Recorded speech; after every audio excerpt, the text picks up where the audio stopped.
Do you have an open mind? Can you suspend judgment for a moment? Most people can't. But what if your job depends on it? What if the freedom to hug people depends on it? What if your life depends on it? Here's a new theory. First, consider that we live in a world where everything is toxic. The soil, the water, the air, our food, even our medicines are toxic. Even stress can be toxic. Now imagine that all these toxins are poisonous to us on a cellular level. Imagine that our cells have a defense and respond to this situation. Poisoned genetic material, either RNA or DNA, is packaged up and sent out of the cell in tiny balls of protein. Let's call these balls of genetic material exosomes. Let's imagine that exosomes can act as messages to alert other cells of a particular poison, and so all throughout the body, more and more cells package up the poisoned material and release it. Also, at certain times of the year due to temperature cycles, humans tend to purge a high number of these poisoned genetic materials out of the body, resulting in symptoms of illness. These exosomes neither cause illness nor are they infectious, though they do appear to spread throughout the body. Now, that's exosome theory. Let's move on to the established theory of viruses. Viruses are generally regarded as not alive. They have no cellular structure and do not reproduce on their own, though we do have trillions of them inside our bodies. They are tiny bits of genetic material, either RNA or DNA, packaged in tiny protein balls that appear to exit and enter cells.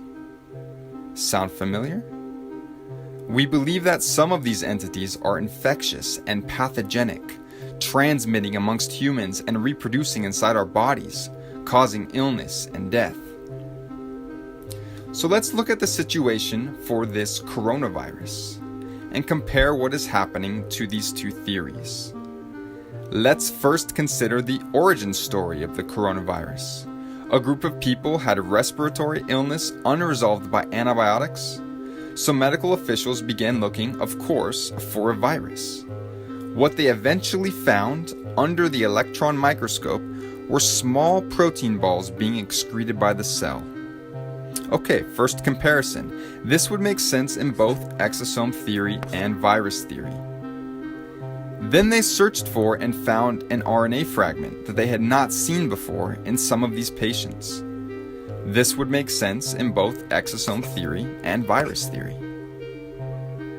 Now, they did not prove that they could infect somebody or an animal with a purified form of this so-called virus. They simply assumed that this RNA fragment was the cause of the illness they saw in some patients, and they assumed it was contagious. So do you know how the tests work? It's not a binary test, like a pregnancy test. It's called a PCR test, and it involves amplifying genetic material by doubling it in dozens of cycles until you have billions or trillions of the original molecules, and then using those results to determine if you have enough of the identified RNA fragment to be considered positive. Here's the thing. At a certain point of amplification, every single person would test positive. They use an arbitrary cutoff point where they stop doubling the material. That cutoff point is different amongst different tests for COVID-19. In fact, there were 10 different cutoff points amongst the 33 tests approved by the FDA. Seems a little strange, right? You might find it interesting that the Nobel Prize winning inventor of the test did not believe it should be used to diagnose infectious illness. And perhaps you've heard about some of the problems with the test, such as the high rate of false positives. But in any case, let's say that after 37 times of doubling a specific genetic material they found in your body, they determine that you have enough of the RNA they are looking for to be considered positive. This could make sense in both exosome theory and virus theory. But clearly there are clusters of people getting ill. Look at New York City. It must be a virus. However, if you are being poisoned by something in your environment, it's likely people near you are too. And if we commonly purge these poisons during specific times of the year, many people may have symptoms of illness all at once. This fits either theory. Now, here's where things get interesting. Let's go to the Diamond Princess cruise ship situation. Did you know that people who were bunked together for days had conflicting positive and negative tests? How could one person have this highly infectious illness but not transmit it to somebody bunking with them for days? This would make sense in exosome theory, where the balls of RNA are not contagious, but it would not make sense for virus theory, where the balls of RNA are supposed to be highly infectious. Let's take a look at the first case of transmission in Illinois. A woman traveled to Wuhan, came back, and both she and her chronically ill husband ended up testing positive. Medical authorities then tracked over 300 people who had had close contact with them to see who acquired the virus. And guess what? 0 positives. This again would make sense in exosome theory, since exosomes are not contagious.